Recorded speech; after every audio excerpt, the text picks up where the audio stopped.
नमस्कार, आपका brain math institute में हार्दिक स्वागत है। पिछली क्लास में हमने कुछ बेसिक पढ़ा था और कुछ थोड़ा बहुत बेसिक रह गया था जो इस क्लास में अपन पढ़ेंगे और चैप्टर नंबर 3.1 भी सॉल्व करेंगे। ठीक है, देखो पहला जो इसमें एक नियम रह गया था, कौण योग गुणधर्म। कौण योग गुणधर्म का मतलब क्या है कि इसमें कुछ कोण दिए गए हैं और उनके कुछ फॉर्मूले हैं। जैसे कि पहला एक फॉर्मूला है, किसी बहुभुज में n भुजाएं हों तो उनके आंतरिक कोणों का योग, यानी कि किसी भी बहुभुज के आंतरिक कोणों का योग ज्ञात करने के लिए जो सूत्र जो अपन प्रयोग में लेते हैं वो जो सूत्र है n-2 गुणा 180 डिग्री, n-2 गुणा 180 डिग्री। जहाँ पर जो n है, n यानी भुजाओं की संख्या होगी। ये किसी भी बहुभुज के अंदर जो n है, n का मतलब भुजाओं की संख्या, किसी भी बहुभुज में जितनी भुजाएं होंगी वो n कहलाएंगे। ठीक है, n-2 गुणा 180 डिग्री। ठीक है, अपन बात करते हैं किस तरीके से इसको यूज़ में लेते हैं, किस तरीके से अपन यूज़ में लेंगे इसको। जैसे मैं आपके सामने यहाँ पर एक डायग्राम लेता हूँ, त्रिभुज। देखें आपके सामने त्रिभुज ABC। इस ABC की बात करते हैं तो ABC के अंदर कितनी भुजाएं? 1 2 3, 3 भुजाएं। इसका मतलब n का मान कितना आ गया? 3 आ गया। अब अपन को योग निकालना है कोणों का। कोणों का योग ज्ञात करने के लिए हमारे पास सूत्र क्या है? n-2 गुणा 180 डिग्री। n का मान अपन समझ गए कितना आ गया? 3। तो n की जगह पे 3 पुट कर देंगे। -2 गुणा 180 डिग्री। 3 में से 2 गए तो 1 और 1 को अपन गुणा कराएंगे 180 से, तो आंसर कितना आएगा? 180। आप सब जानते हैं कि त्रिभुज के तीनों कोणों का जो योग होता है वो कितना निकल कर आता है?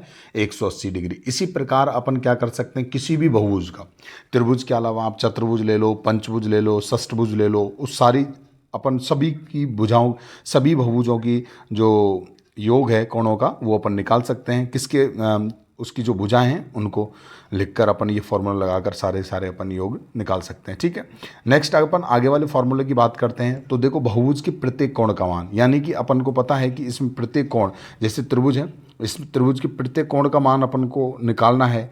तो क्या करेंगे? यही फॉर्मूला वापस देखो, n-2 गुणा 180 डिग्री और बटे में n, यानी अपन इसमें किसका भाग लगा देंगे? n यानी भुजाओं की संख्याओं का भाग लगा देते हैं। अब हमारे पास हमको पता है कि कितना आया था? 180 डिग्री। प्रत्येक कोण का मान निकालना है तो भुजाओं की संख्या कितनी है? 3। तो 3 का भाग लगाएंगे तो कितना आएगा? 3 18 यानी 60 डिग्री। प्रत्येक कोण यानी त्रिभुज के प्रत्येक कोण का मान कितना होता है? क्या होता है? 60 डिग्री। ठीक है, इसी प्रकार अपन बात करें आगे, भुजाओं की संख्या ज्ञात करना। भुजाओं की संख्या किस तरीके से ज्ञात की जाती है? भुजाओं की संख्या ज्ञात करने का जो सूत्र होता है वो होता है 360 डिग्री बटे में बाह्य कोण का मान। यदि आपको पास में बाह्य कोण का मान दिया हुआ है तो आप भुजाओं की संख्या ज्ञात कर सकते हैं। यहाँ पर बाह्य कोण का मान रखिए और 360 डिग्री में भाग दे दीजिए। इसी प्रकार अपन बात करें बाह्य कोण या बहिष्कोण का मान, यानी बाह्य कोण या बहिष्कोण का मान किस तरीके से ज्ञात किया जा सकता है? इसके बराबर में होता है 360 डिग्री बटे में n। इसका मतलब हमें भुजाओं की संख्याओं का भाग दे दो किसमें? 360 डिग्री में, तो किसका मान निकल कर आ जाता है? बाह्य कोण या फिर बहिष्कोण का मान निकल कर आ जाता है। ठीक है, इसी प्रकार अपन बात करें विकर्णों की संख्याएं ज्ञात करना। अब विकर्णों की संख्या किस प्रकार ज्ञात कर सकते हैं? तो विकर्णों की संख्या आपके सामने सूत्र जो दिया हुआ है, n ब्रैकेट n-3 फिर ब्रैकेट बंद बटे में 2। इससे अपन क्या ज्ञात कर सकते हैं? विकर्णों की संख्या ज्ञात कर सकते हैं। n आपको पता ही है, n भुजाओं की संख्या होगी।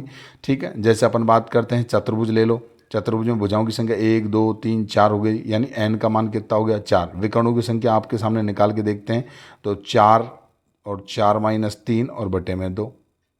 ठीक, अब देखो आपको पता है 4 गुणा 4 में 3 गए तो 1 और बटे में 2। 2 से मैं 4 को काटता हूँ तो 2 और 2 को 1 से गुणा कराएंगे 2। आपको पता है कि चतुर्भुज के अंदर कितने विकर्ण होते हैं? 2 ही होते हैं। ठीक है, एक ये रहा और एक ये रहा। इस तरीके से 2 चतुर्भुज निकल कर आ गए। चतुर्भुजों के प्रकार की बात करते हैं अपन। चतुर्भुजों के प्रकार देखो, चतुर्भुज और क्या होता है? पहली बात तो आपको चतुर्भुज पता होना चाहिए, यानी वह आकृति जिसमें जिसमें भुजाओं की संख्या कितनी होती है?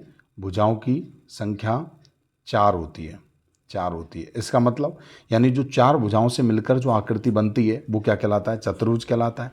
चतुर्भुज की बात करते हैं। अब चतुर्भुज के कई प्रकार के होते हैं। चतुर्भुज समलम चतुर्भुज। समलम चतुर्भुज क्या कहलाता है? यानी वह चतुर्भुज जिसमें भुजाओं का एक युग्म समांतर होता है। यानी कोई भी अपन एक आकृति लेते हैं, उसमें उसमें भुजाओं का एक युग्म, यानी एक ही युग्म समांतर होगा, दूसरा युग्म समांतर नहीं होगा। जैसे आपके सामने डायग्राम दिया हुआ है, देखो ये और ये इस तरीके से तिरछा जा रहा है। अब इसमें देखो ये सीधा है और ये सीधा, यानी ये वाली भुजा जो है ये इसके क्या है? समांतर है। और यदि अपन आगे वाली भुजाओं की बात करते हैं तो इसको आगे बढ़ाओ और इसको आगे बढ़ाओ, तो ये दोनों एक दूसरे को क्या करेंगे? यहाँ पर क्रॉस कर देंगे। इसलिए इसमें एक ही युग्म क्या होता है?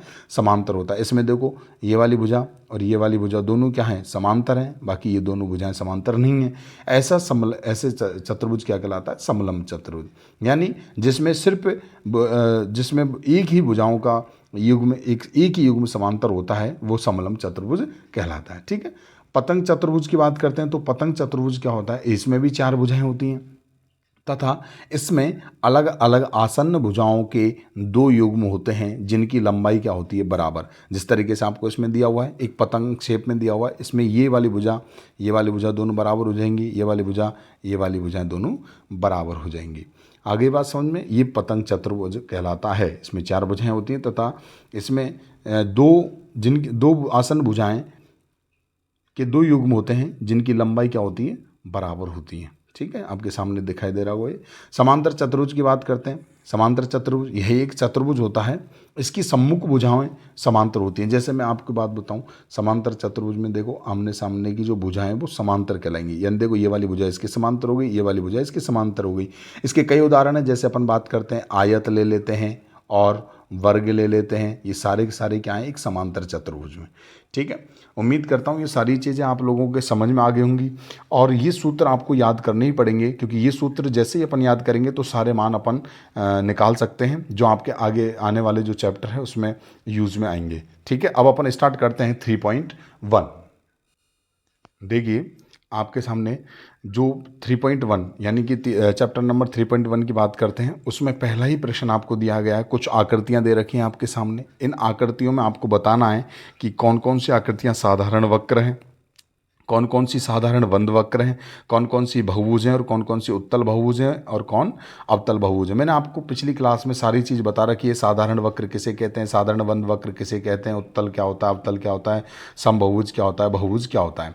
ठीक है, साधारण वक्र की मैंने बात करी थी। अब इनमें कौन सी आकृति साधारण वक्र है? साधारण वक्र क्या होता है? यानी जिसको अपन पेन उठाए आसानी से बना सकते हैं, वो क्या कहलाता है? साधारण वक्र। ठीक है, अब इसमें देखो, इसमें देखते हैं तो देखो पहला ही डायग्राम बिना पेन उठाए बनाया जा रहा है। इसका मतलब ये क्या हो गया? साधारण वक्र हो गया, यानी कि पहला आ गया इसमें। ठीक, दूसरे डायग्राम को भी देखो आप आसानी से बना सकते हो, बिना पेन उठाए बना सकते हो, तो ये दूसरा भी क्या कहलाएगा? साधारण वक्र में आ जाएगा। ठीक है, ये साधारण वक्र की बात कर रहे हैं अपन इसकी, ये साधारण वक्र में। ठीक है, साधारण वक्र हो जाएगा। उसके बाद अपन बात करते हैं तीसरा साधारण वक्र में। देखो ये, अब इसमें क्या हो रहा है? अपन इस तरीके से गोल तो बना रहे हैं, इसमें गोल तो बना देंगे, लेकिन ये बना दिया। अब अंदर वाला बनाने के लिए अपन ने पेन उठाया, इसका मतलब ये साधारण वक्र नहीं है, तो वो नहीं लिखेंगे। इसकी बात करते हैं। देखो साधारण वक्र कैसे हुआ? ये एक दूसरे को काट भी तो रहा है, तो साधारण वक्र एक दूसरे को काटना भी नहीं चाहिए और बिना पेन उठाए बनना चाहिए। ठीक है, इसकी बात करते हैं 5वीं के। देखो इसमें पेन नहीं उठ रहा है, तो इसका मतलब ये भी क्या हो जाएगा? साधारण वक्र कहलाएगा। आगे बात समझ में। फिर उसके बाद इसमें भी देखो, इसमें भी पेन नहीं उठ रहा है, तो ये भी क्या कहलाएगा? साधारण वक्र हो जाएगा। ठीक है, उसके बाद में ये देखो, ये भी बिना पेन उठाए बनाया जा रहा है, इसका मतलब ये भी आपका साधारण वक्र कहलाएगा। ठीक है, 7वां। 8वीं की बात करते हैं तो देखो 8वां यहाँ पे बना दिया। उसके बाद में जैसे ये बनाओगे, फिर यहाँ से उठाओगे, फिर ये इस तरीके से कह दो, फिर यहाँ से उठाओगे, फिर ये बनाओगे, तो इसका मतलब ये भी साधारण वक्र नहीं होगा। ठीक है, साधारण बंद वक्र की बात करते हैं। साधारण बंद वक्र की, अब साधारण बंद वक्र का मतलब बंद होना चाहिए और साधारण होना चाहिए। अब देखिए ये जो है आपके सामने साधारण है और बंद भी है, तो इसमें पहला आ जाएगा साधारण बंद वक्र आकृति होगी। ठीक है, दूसरे की बात करते हैं तो देखो ये भी बंद है और साधारण भी है, तो इसमें दूसरा भी आ जाएगा डायग्राम। ठीक, तीसरे की बात करते हैं, ये साधारण नहीं है तो बंद, तो फिर ये अपने इसमें साधारण बंद आकृति में नहीं आएगा। तीसरे की बात करते हैं, इसमें नेक्स्ट जो डायग्राम है ये साधारण वक्र ही नहीं है।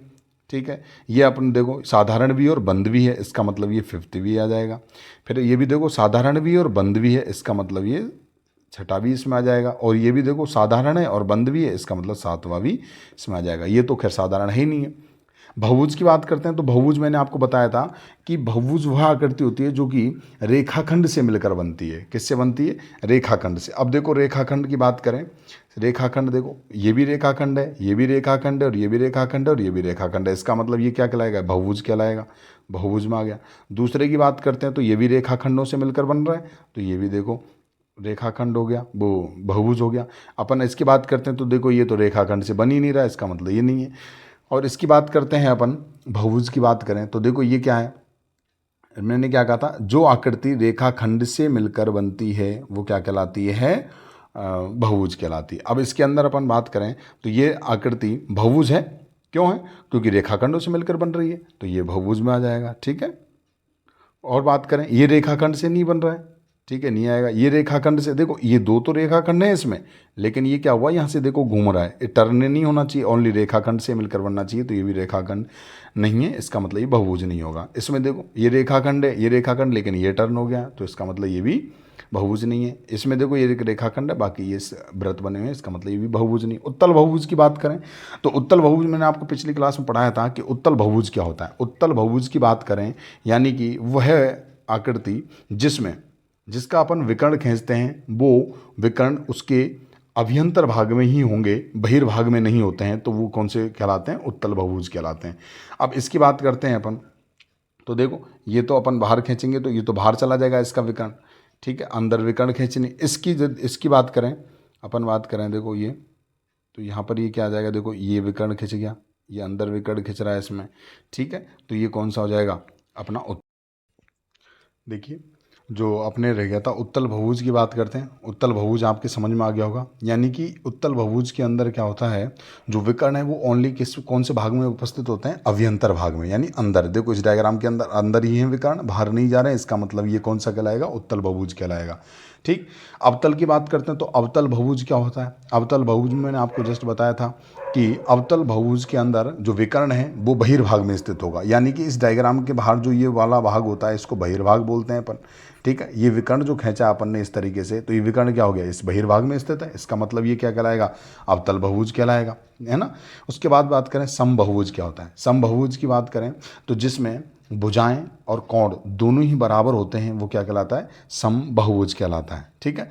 अब इसमें कुछ क्वेश्चन दिए गए हैं आपको, देखो एक समबहुभुज का नाम बताइए जिसमें 3 भुजाएं, अब 3 भुजाओं से मिलकर आकृति, अपन को पता है कि त्रिभुज बनती है, और त्रिभुज में सारी भुजाएं बराबर होती हैं, वो आकृति क्या कहलाती है? समबाहु त्रिभुज कहलाती है, जिसमें सारी भुजाएं बराबर हैं। ठीक है, तो ये समबाहु त्रिभुज हो गया। 4 भुजाएं, अब 4 भुजाएं आपको पता है कि देखो ये वाली भुजा, ये वाली भुजा, ये सारी एक दूसरे के बराबर हैं। ठीक है, और हम जानते हैं कि, और इसमें प्रत्येक कोण कितने डिग्री का है? 90 डिग्री का है। जिस प्रकार इस समबाहु त्रिभुज में भी कितने डिग्री का होता है? 60 डिग्री का होता है। ठीक है, तो ये भी क्या कहलाएगा आपका? समबाहु त्रिभुज। और क्योंकि समबाहुभुज के अंदर भुजाएं बराबर होंगी और कोण भी बराबर होंगे, तो इसमें कोण भी बराबर होगा और भुजाएं भी बराबर होगी। इसकी बात करते हैं, इसमें भी भुजाएं बराबर है और कोण भी बराबर है, क्योंकि आप जानते हैं कि वर्ग के प्रत्येक कोण का मान कितना होता है? 90 डिग्री होता है। ठीक है, इसी प्रकार देखो इसमें 6 भुजाएं दे रखी हैं, तो ये भुजाएं सारी एक दूसरे के बराबर हैं और इनका कोण भी क्या हो जाएगा?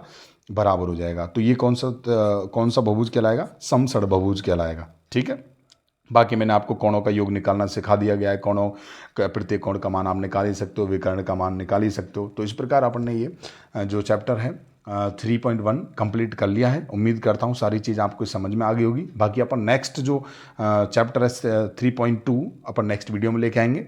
ठीक है, इस चैनल को लाइक एंड सब्सक्राइब जरूर करें, जिससे कि आपको आने वाली जो नेक्स्ट वीडियो उनका नोटिफिकेशन आता जाएगा, और जैसे ही आप लाइक और सब्सक्राइब करेंगे तो सारी वीडियो आपके सामने उपलब्ध होंगी। ठीक है, धन्यवाद, थैंक यू सो मच।